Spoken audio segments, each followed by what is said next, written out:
you prefer the big city Christmas? I think so. What did you prefer? Oh, I just meant in life, not in the movies. Oh, yeah, I think I'm a big city Christmas. Yeah.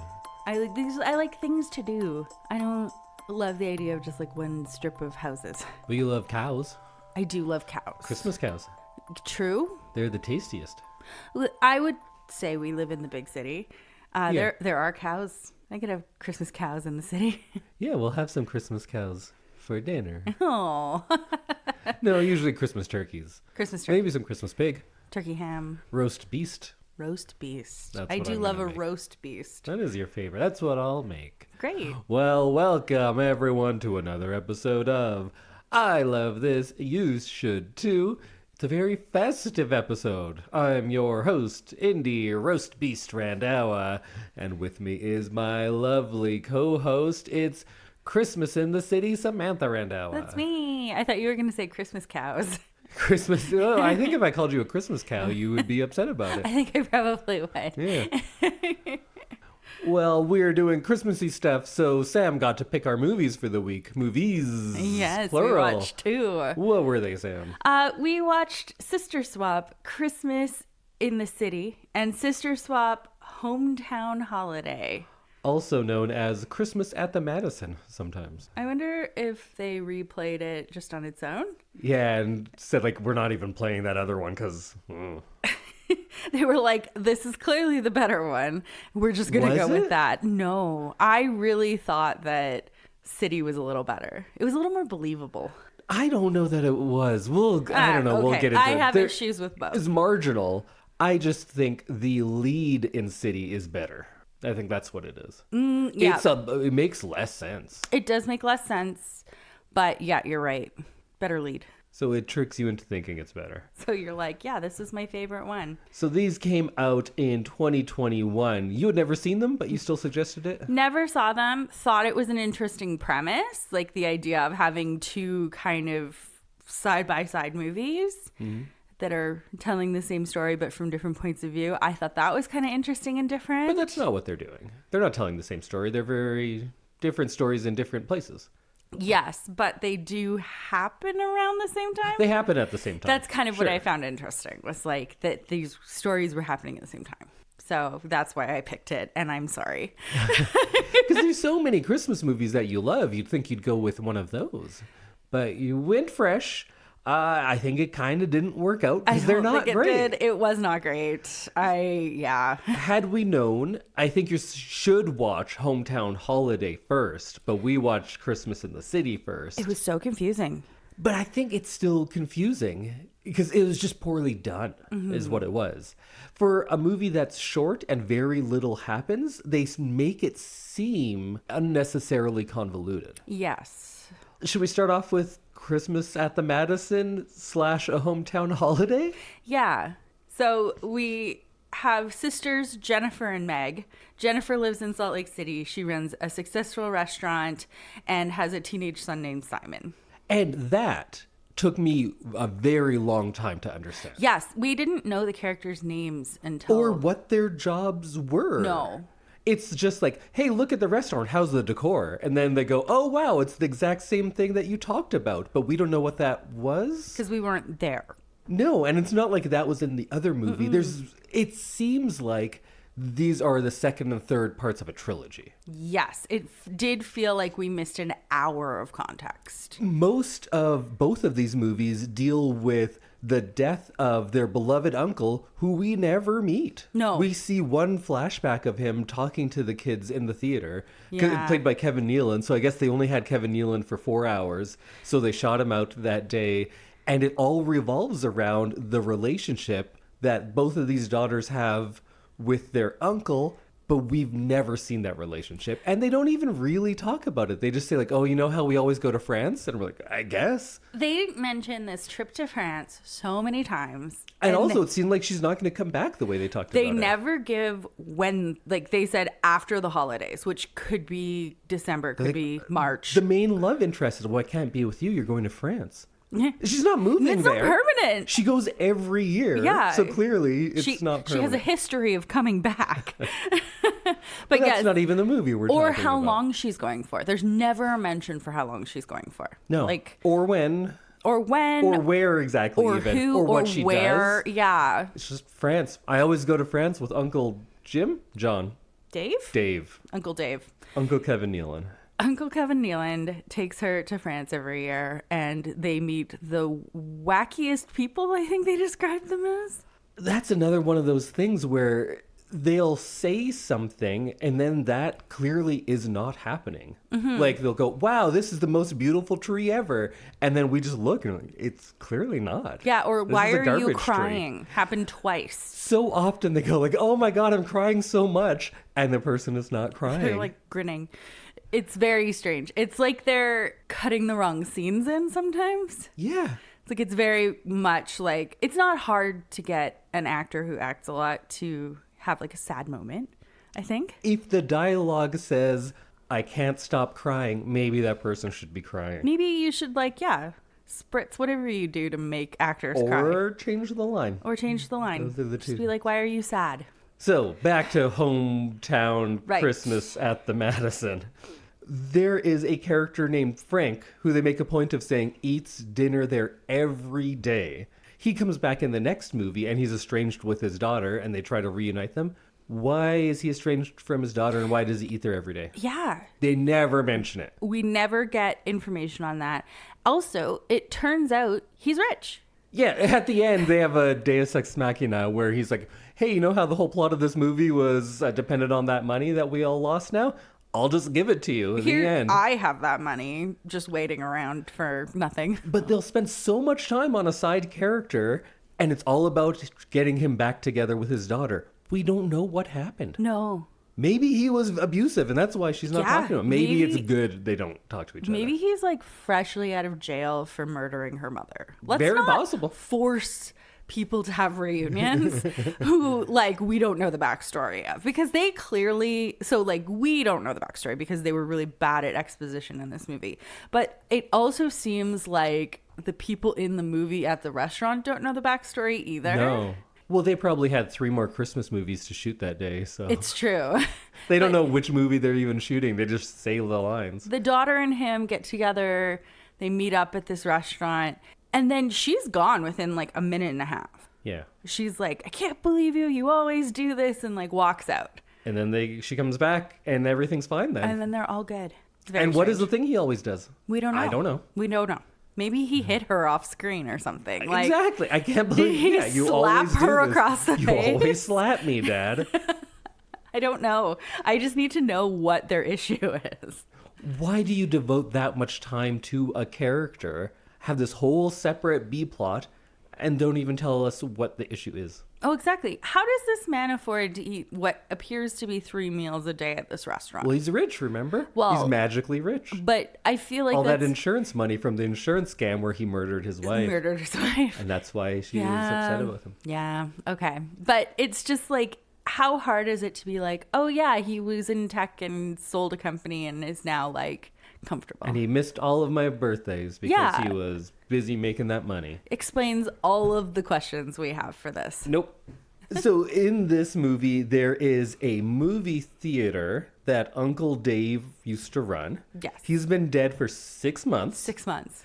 And the movie theater is now Dilapidated. Just- and decrepit and nothing works. And they're like, oh my God, this place is falling apart. 6 months really It's hit not it that hard. long. Well, 6 months, this is in the big city. Oh no, this is in the is small town.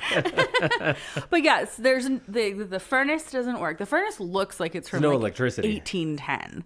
Whatever that like furnace that they started up was wild. The projector doesn't work. But then they find a brand new state-of-the-art projector just in a box. And they're like, oh, Uncle Dave was meaning to use this, but he never got around to room. it. Yeah, there is a specific crying room Yes, there. which is just a storage room. That's where you go and cry Oh, okay, with the projector. great. And they want to sell this theater, and the main character, not Megan, Jennifer, says, oh, let's show some fun family movies here one last time. And the big fear is, well, we can't do that because if we put movies in the theater, that will scare off potential buyers. And they keep talking about how you can't use the movie theater for movies because that will scare off buyers who will buy it to play movies in. So when they start fixing it up, they're like, whoa, what are you guys doing? You're going to scare off the buyers. I think that would just make it more attractive to a buyer. Like, If I'm going to buy a movie theater, built-in fan base. I would want to see that it can play a movie. Yes. That is a good thing. And also that people in this town want to go to movies. That makes sense. Like, but no, the realtor and everyone says that's the worst thing you could do is play a movie in a movie theater. Built-in customers, and it works, which it doesn't. It very much doesn't. When things get working, someone has the line of, "These are happy tears." She's not crying. She's like tears. waving her hands around her face, but like no tears. There's a child named Madsy. Remember Madsy? Yes. Which is short for Madzalin, I think. Madifer. Madzifer, sorry. That was a weird name, and... That's the name they said so much. Oh my god, Madsy was constantly being talked about. It was too much, man.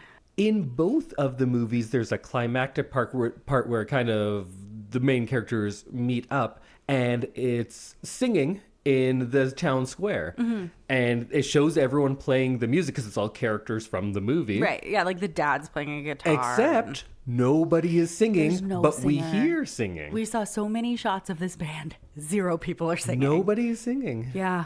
It just has, what's his name, Joe from Highlander. There's a character who was in the TV show Highlander. That's where I knew him from. He played, I think his name was Joe in that, but Jim Burns is the guy's name, and he's like a blues musician too. So he's playing instruments, no mic in front of his face though, and his lips aren't moving, but somebody is singing. Yeah. We don't know who. Very strange. There's a couple people who have mics in front of them in this scene, and none of them are singing. Because I was just looking for mics to figure out like who could possibly be making this song, and we thought we just missed it, but then they have the whole sequence again in the next we got movie. To see it again. Nope, nobody's singing. 0 people singing, and the shots were like slightly different in both movies. Yeah. For stuff like when we revisited scenes in the second movie, you did get different shots. So I'm fairly confident that they were playing along to like a voice track. Or maybe there was no vocal when they were there, and then they thought it sounded flat, and they threw that in. Yeah. This is another one where they kept talking about how great this tree was, and it's a terrible tree. It's like a ball. Bad Christmas trees. It's not like your classic triangular Christmas tree. It's like a ball. It's fat. Yeah, it's more spherical. And round.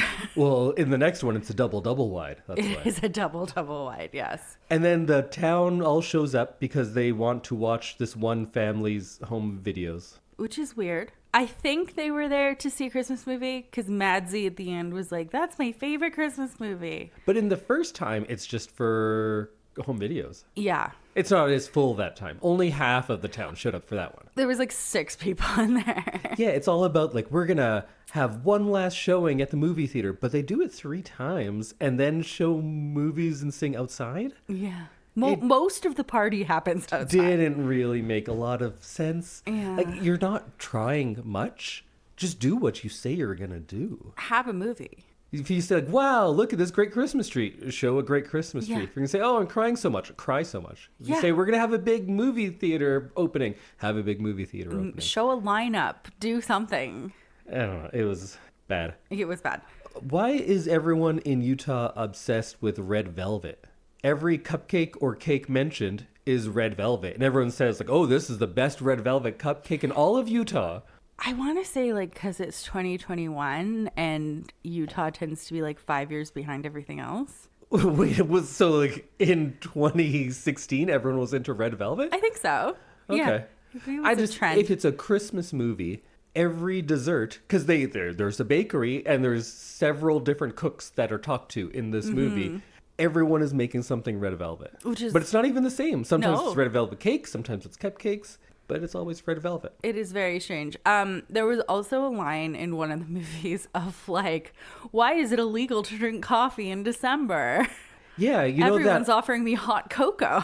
That old stereotype of how nobody drinks coffee in December? I think I've never heard the most coffee in December. Yep.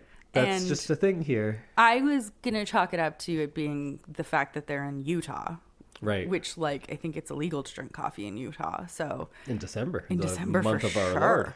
Lord. But yeah, I did think it was funny that they were making that point. Like, at least make it something that people often remark about the holidays. Yeah, Christmas has so many baked in, these are the things of Christmas. There are certain foods that are Christmas foods. Yeah. There's certain shapes that we associate with Christmas trees. There's drinks that are Christmassy. There's ideas like, oh, everyone's always shopping. That's something you'd put up. But the complaint is, no one ever makes coffee in December because of Christmas, which is not That's a thing not that a anyone's thing. ever said. Let's not make new things for that. It's like, oh, all anybody ever has is Christmas cookies. I just want a muffin. Sure. That works. That Because works. Christmas cookies are everywhere in December. But if you just talk about red velvet all the time, Yeah. that doesn't scream Christmas to me. No, not really. Red?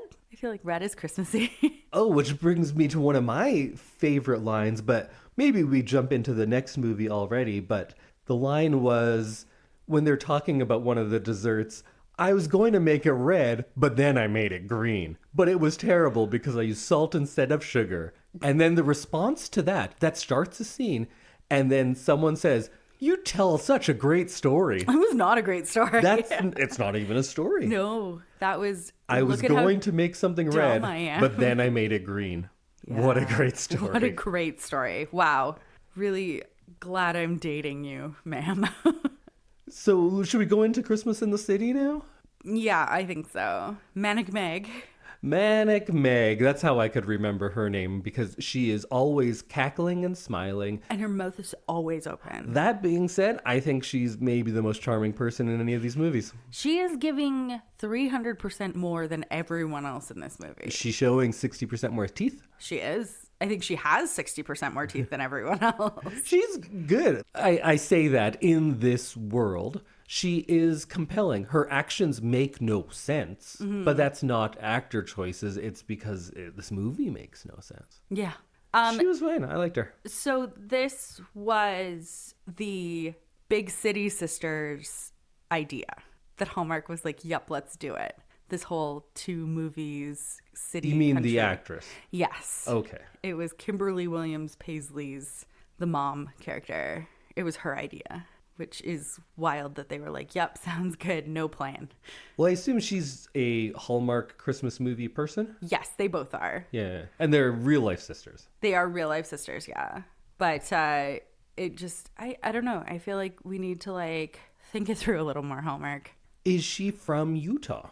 And does she have a charity which the biggest feature of it is it looks like a store? Because that is talked about non-stop in this movie that I'm like, well, clearly this is a real thing and this is just a commercial for it.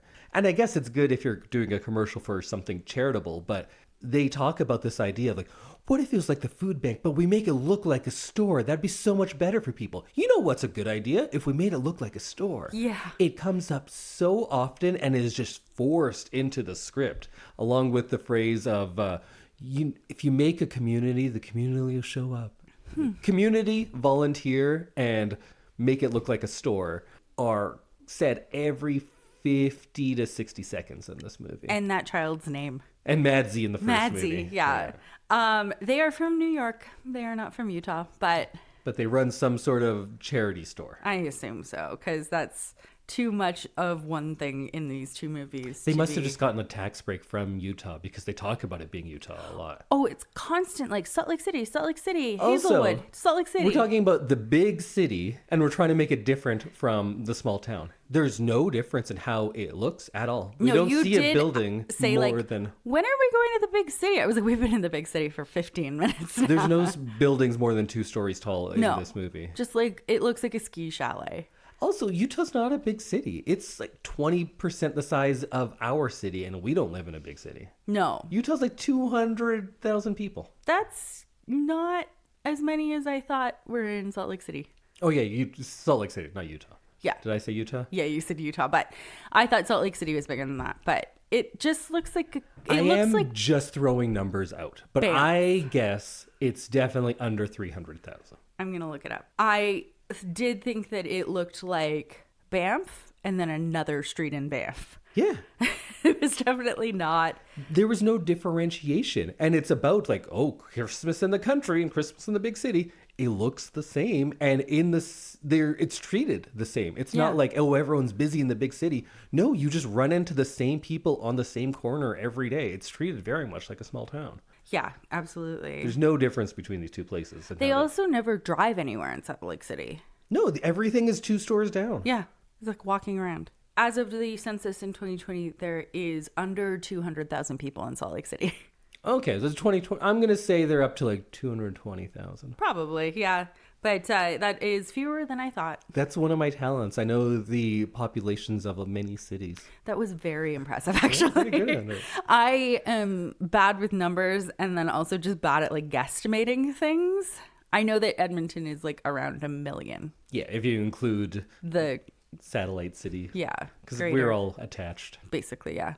So we start at the bakery. We get that dad in the wheelchair. I don't know why I hated him so much. He really annoyed me, though. Wasn't he your Outlander guy? A Highlander. Well, he's not the Highlander. He knows the Highlander. Oh, he's friends with him. Yes, yeah. Friend of Highlander. Yes. Okay, great. Yeah. Yeah, and this opening scene is so fast.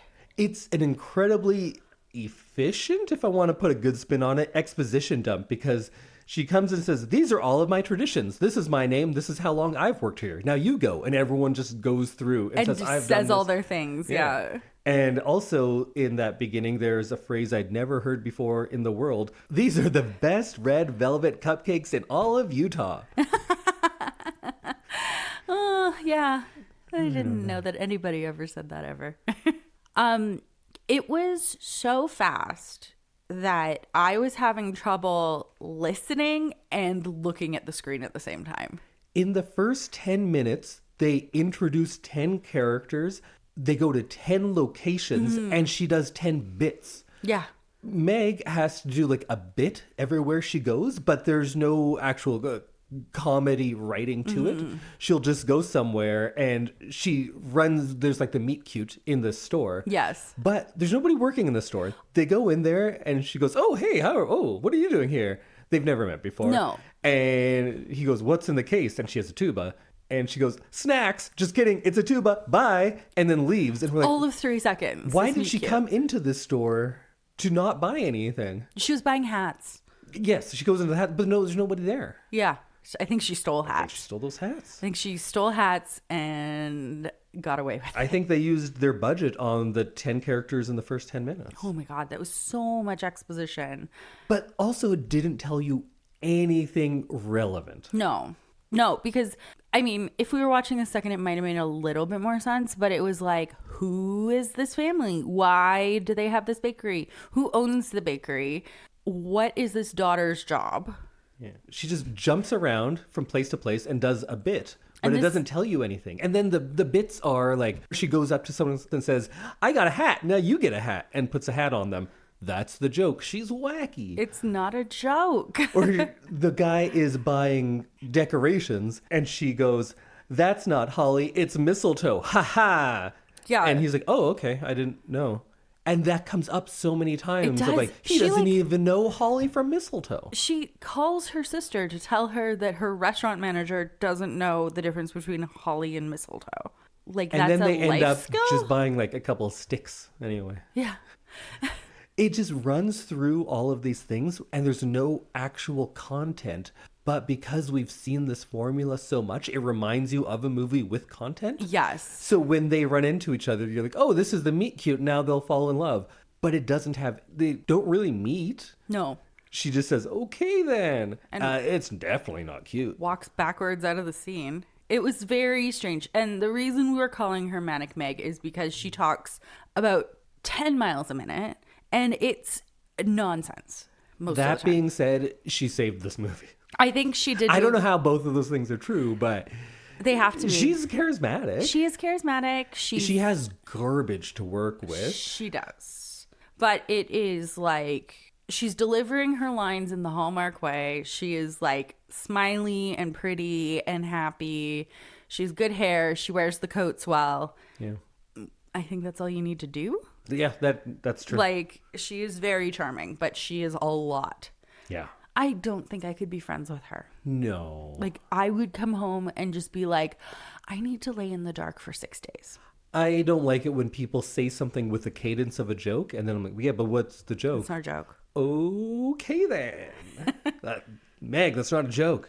Oh, yeah, that would be exhausting. But now she's taking over her sister's restaurant, and everything's going wrong, and they have a contest to have the best Christmas party, and everything is set, and she comes in and goes like, how about we change everything? They were going to have 22 people, and she goes, how about we have about 200, and then we'll just figure out how to fit them all in here. And the manager's like, well, that's against fire code. And she's like, we'll figure it out. It's Christmas. Yeah, they're like, we could probably have like 60. And she just says, like, well, if you don't believe in Christmas. And then they're like, okay, I guess we're changing everything. Yeah. If I was running a restaurant, someone who does not work at the restaurant and just comes in and says, like, hey, we're changing all of your plans now. No, I'd be like, get the hell out of here.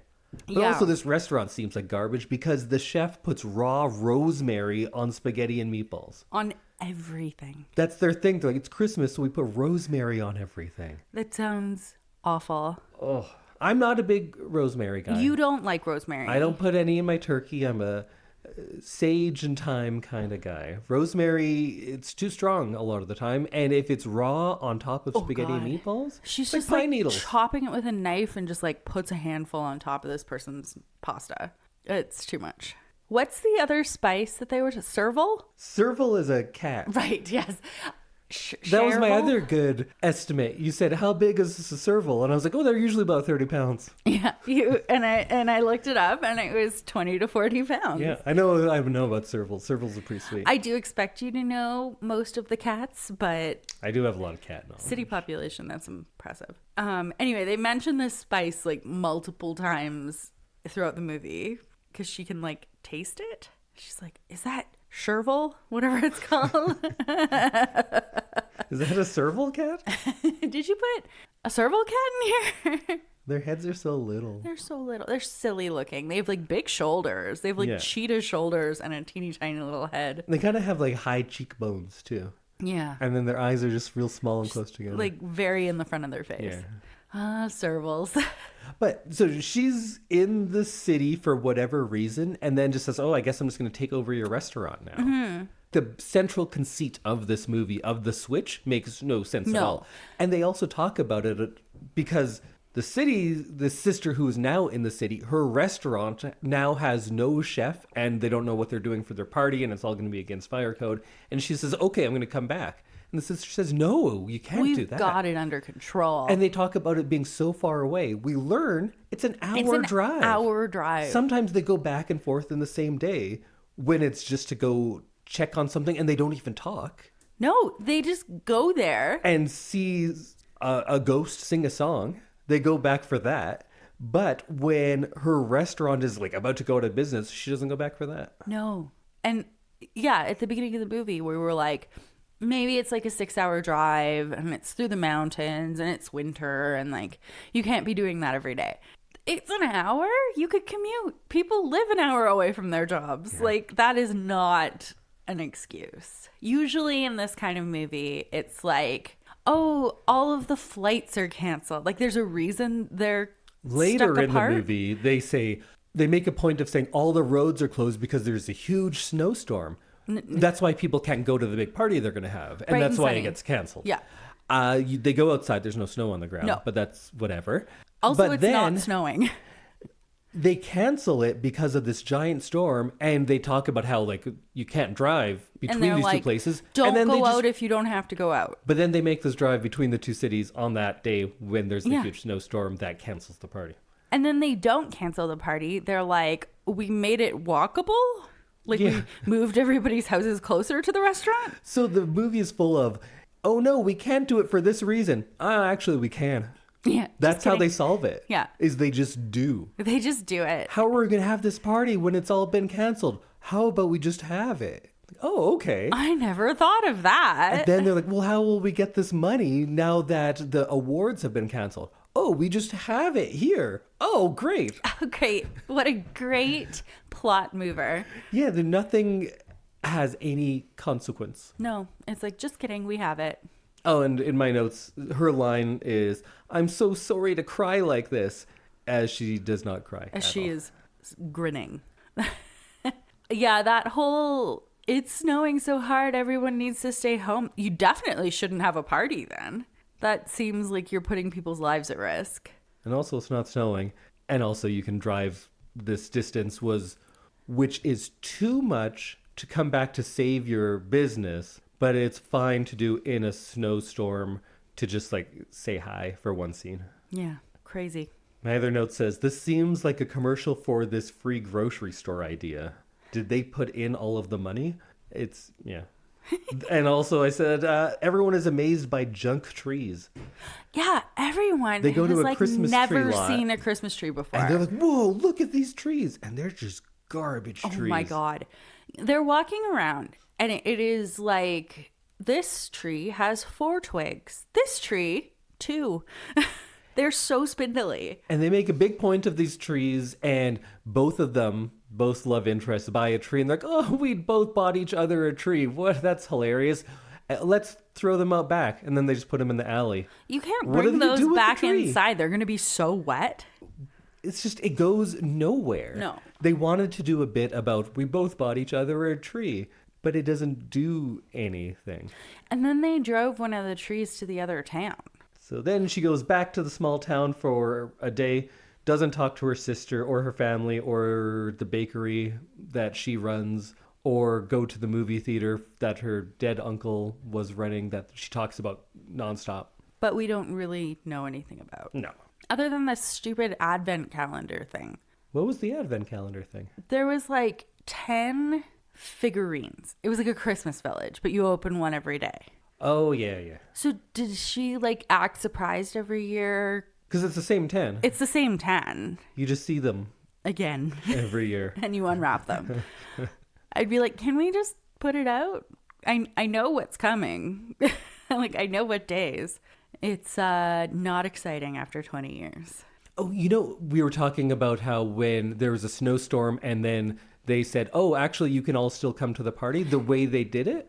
It was explained in the movie, and they said all the roads are closed, but we combined forces, so now people can walk here. Yeah. What does that mean? We don't know. We combined forces? I do think that they like picked up people's houses and moved them closer to the party. Well, they combined forces. Yeah, so that they could walk there. Like, did they walk people in the snow? Did they like hire a sleigh?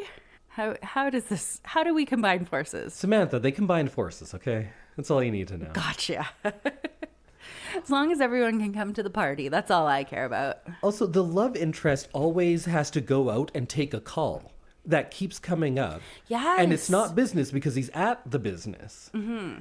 And it's going to be a big reveal of like, oh, who was he talking to? I don't know. We have no idea. There's no resolution on that either. We don't know why the dad isn't speaking with his daughter. Nope. We also don't know who he's on the phone with all the time. How the dad got all that money. Yeah. So He probably combined forces. Yeah, and they made it happen. So yeah, the restaurant manager who's on the phone all the time, he's like acting outside of windows like constantly. Yeah. Like he's having a wild conversation with somebody. And he says very cryptically, like, "No, I don't see my family on the holidays." Oh yeah. So I assumed that he was on the phone with his family and it was going to be some sort of reveal. And he's like, "Oh, and this is my daughter and my wife's dead and now we're a family." Yeah. Let's all combine forces. Let's all combine forces and be a family. Yeah, I was kind of hoping for some resolution there because he was doing the most outside of those windows. You don't make a point of saying frequently, "I don't see my family at Christmas." And then that's it. Just no follow-ups? not ask about it. Doesn't seem to matter. Okay, cool. No questions. Do you remember how she planned her party? We'll get activities and an artist and an email list. Yeah. Go get an email list. That I had the hardest time with. As someone you who would. maintains email lists as a job sometimes, you don't just get an email list. Just go get one. Why don't you just go get one instead? You can't just, there's not. Samantha, just go get one. There isn't an email Combine list store. forces. First, you have to combine forces. And that's my problem. Then you just get an artist, and then fire code doesn't matter. Oh email list plus artist plus activities equals no Combined fire forces. code. Yep. Great. And also snow doesn't matter then either. No, people won't die by going out in the cold. Even though the weather authorities said, do not go out if you do not need to go out. Definitely have a party, though. I don't know. We're done. I think so. I don't know that this makes any sense. It doesn't. Okay, great. But the movies. Wait, us talking or the movies? Us talking. Well, it makes as much sense as the movies. Very true. Because we have the semblance of a podcast. Oh, there's people talking. We're both saying things. One person says something, the other person laughs. Hey, that's a movie. You know what we did? We combined forces. We combined forces. Yeah. We made it happen. When you combine forces, you can do anything. It's so true. That is what I have learned from this set of movies. We just really did it. You want to wrap it up? What are your thoughts on the Sister Switch duology? The Sister Swap movies are just like a wild time of madness, and just you kind of just have to let it happen and Just let it happen. suspend your belief and just like lean into it. But you know, at the end, what the sisters do, they combine forces. They move to each other's places. Yeah, they switch lives. And she says, like, hey, you like this restaurant now. Why don't you just run it? And she's like, all right. She's like, I'm going to abandon my restaurant and open another restaurant. Yeah. I'm going to have a movie theater instead now. Even though that was your thing with Uncle Dave. Yeah. But whatever. Yeah. And then she's like, I'm not going to go to France, so now we can be together, because she was going forever, I guess. I guess. Yeah, I need to know more about this France plan, because it did seem like she was either dying in France or never coming home. Oh, she's going to kill herself. Yeah. Maybe. And everyone was like very aware of that, maybe. So my biggest point of contention about these movies is the switch doesn't matter at all. If both of these started with the person just living there, it would be the same movie. Yeah. Like, them switching places doesn't matter. It's not like she brings big city sensibilities to the small town or vice versa. No.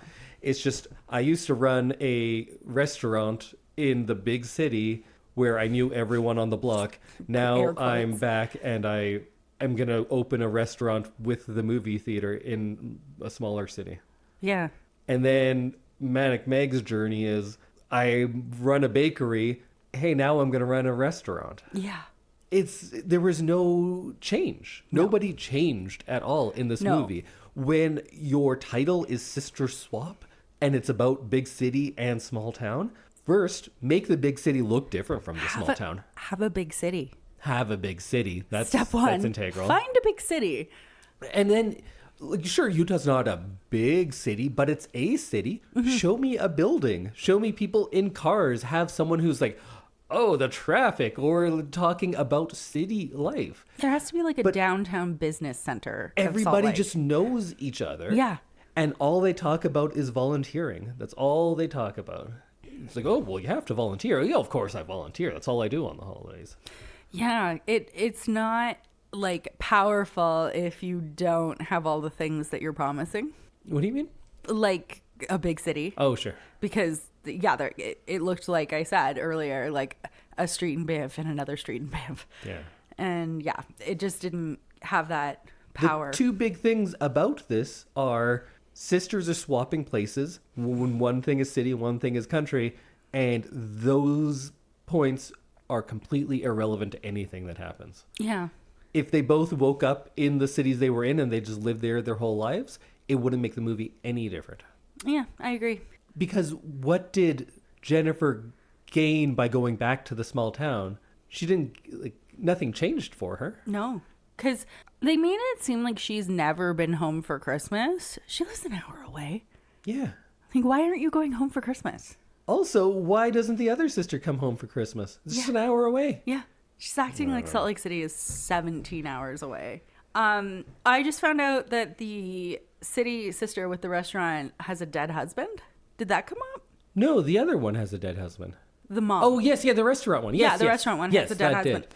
I did not catch that. I think there might have been a flashback, but there was definitely a reference. Because also, it was a thing where her son is going through something. They never mention what. No. But he's, like, upset. And then he's like, oh, you know what? Movie theater. Now I'm fine. He gets those 2 theater girlfriends. Right. Oh, that was weird. That was weird. There was multiple scenes where he had 2 girls on, like, 1 girl on each arm. Honestly, I had checked out by that point. Me too. I just, yeah, I didn't know about the dead husband. Makes it a little bit more sense, though. Yeah. Because he's sad about his dad dying. But this could have happened 15 years ago. Oh, absolutely. We have We don't no know idea when. when it happened. Yeah. Maybe he's just really holding on to it. Sure. For sure. But all he needed was a round Christmas tree, and then he's fine. Yeah. All right. Well, that's all I got. That's all I got, too.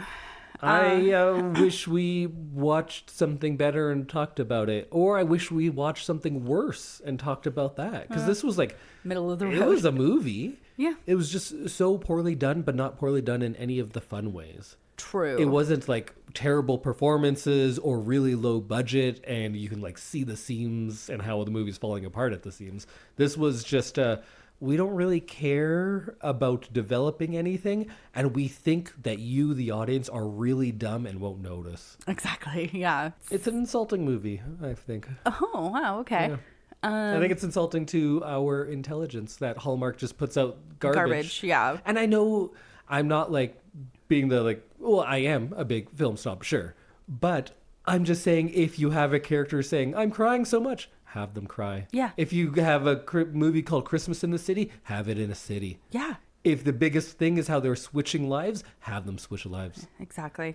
I'm not asking a whole lot. You're It can not. be cookie cutter and someone from the big city goes to the small town, but she's so busy, but now she's down to earth because of the small town. Sure. Give me Great. that. They Sounds don't even do awesome. that much. No. They don't even do the stereotypes. Yeah, exactly. And I was saying, like, other Hallmark movies at least have distance as a foil. This doesn't even have that. They're an hour apart. Sometimes it does. Sometimes it's way too far. To save your business, it's too far. But to drive in a snowstorm to say hi, it's fine. Yeah. You can definitely get there and back in a day, in an afternoon. Yeah, pretty dumb. Didn't hate them as much as I hate them the more I talk about it. Yeah, I think we're really exposing the seams here. Also, for the second one that we watched, the city one, I was on my phone for most of it. Yeah, you were. Yeah. There's a lot of good videos of bears. Oh. I had some cute bear videos. That sounds fun. I like bears and cats and red panda videos. And puppies. And puppies, of course. Puppies doing silly puppy things. Yeah. Yeah, that's my favorite. But I usually get cats and puppies, but I was on like a bit of a bear thing. Oh, I love a bear thing. Me too. I love when the algorithm's like, this person needs some bears. And I did. It got me through that whole country time Christmas movie. Christmas at the Madison. Yes. Okay, everyone.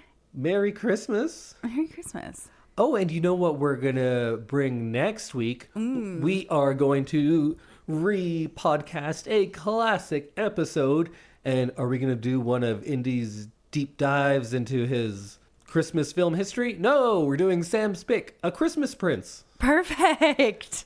Because that movie was, I thought, terrible. But that one I think people actually like. Yes, that also had 2 sequels, so Yeah, that was... they just kept bringing it back. That was in pretty like bad. It was the pretty golden bad. age of Netflix holiday movies. When they were like, we can Hallmark just as hard as Hallmark. That was the movie that I think first opened up this world where you can make a movie that says absolutely nothing, does absolutely nothing, but just reminds you of things, and you just coast on that. And they did it like nothing I'd ever seen before.